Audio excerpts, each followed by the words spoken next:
पंतप्रधान नरेंद्र मोदी यांच्या नेतृत्वात एनडीए सरकारच्या 72 मंत्र्यांचा काल शपथविधी पार पडला। त्यात जळगाव जिल्ह्यातील रावेर लोकसभा मतदारसंघातून भाजपतर्फे तिसऱ्यांदा निवडून आलेल्या खासदार रक्षाताई खडसे यांचा सुद्धा समावेश होता। त्यांनी राज्यमंत्रीपदाची शपथ घेतली आहे। केंद्रीय मंत्रिमंडळात मंत्री म्हणून प्रतिनिधित्व करणाऱ्या रक्षाताई खडसे 5वे आहेत। तब्बल 20 वर्षांनी रक्षाताईंना जळगाव जिल्ह्यातून केंद्रीय मंत्री बनण्याची संधी मिळाली।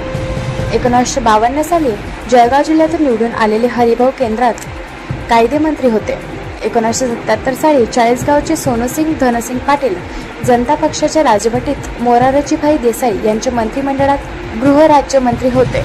त्यानंतर इंदिरा गांधी यांच्या मंत्रिमंडळात विजय नवल पाटील दळणवळण मंत्री होते, तर अटल बिहारी वाजपेयी यांच्या मंत्रिमंडळात 2000 ते 2004 या कालावधीत चाळीसगावचे के अण्णा पाटील हे ग्रामविकास मंत्री होते।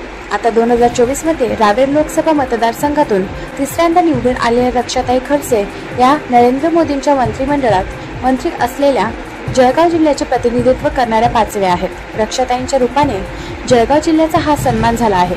दीपक राठोड यांचा रिपोर्ट DR न्यूज जळगाव।